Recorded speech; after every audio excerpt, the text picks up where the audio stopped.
Are you looking for a pet, but you don't have the time to take care of a dog or a cat? However, fish are boring. Think about maybe getting a bearded dragon. I will give you some information on bearded dragons and prepare you for your own, or answer any questions you may have about them. I will first give you an overview about bearded dragons. Then we will discuss all interactions.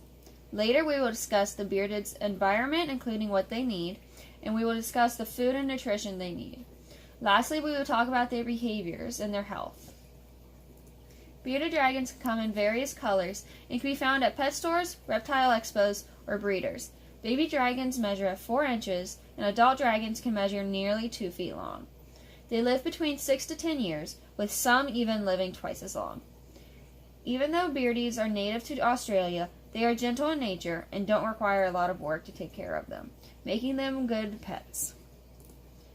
Bearded dragons are calm creatures, but they do need to be active. There are different ways for them to get some exercise, such as climbing or running, which they love, but mostly they get their exercise from chasing crickets. Bearded dragons are active during the day. They also only attack when threatened, but mostly they will freeze, puff out their throat, or even change colors. However, eventually they will be relaxed enough to perch on a person's body.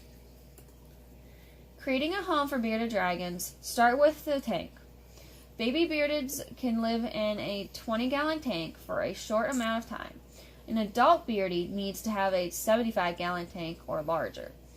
Also, the lid or the opening should be a screen to provide lighting and help control the humidity.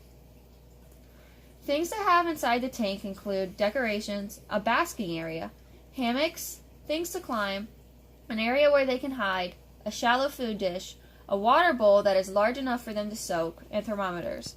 The substrate, or ground cover, needs to be taken into consideration when you start your tank. Younger bearded dragons can get sick from ingesting the sand. They are recommended to have newspaper, paper towels, or even a non-snagged reptile carpet that is sold in stores. Adult beardeds are good with sand, and it's good for them because they like to dig. 2 or more lighting options is best.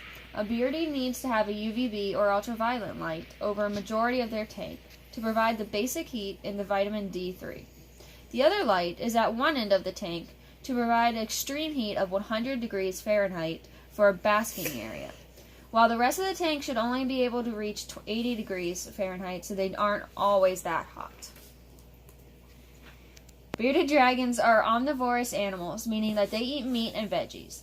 They also aren't usually picky eaters, so they can eat a number of proteins including crickets, superworms, mealworms, and more. On my next slide is a long list of safe veggies and fruits that they like, and a list of ones that are not so safe. Go ahead and pause the video so that you can write them down. There are also manufactured foods that offer nutritionally balanced diets. All foods should be dusted with a vitamin supplement before consumption, and any extras that are going bad need to be disposed of immediately. Getting a spray bottle and misting the tank a few times a day allows the beardie to lick the droplets, and they love it. Go ahead and pause the video.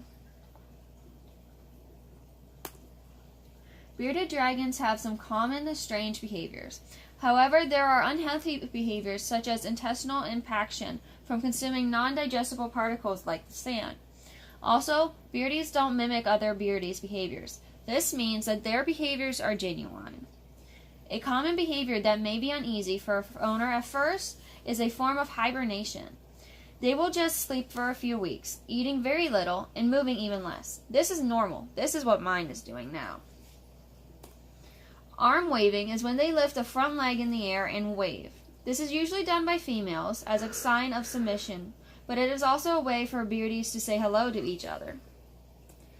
Head bobbing is when beardies repeatedly raise and lower their head, usually seen more in males as a sign of dominance or aggression. However, slow bobbing has been known to mean submission.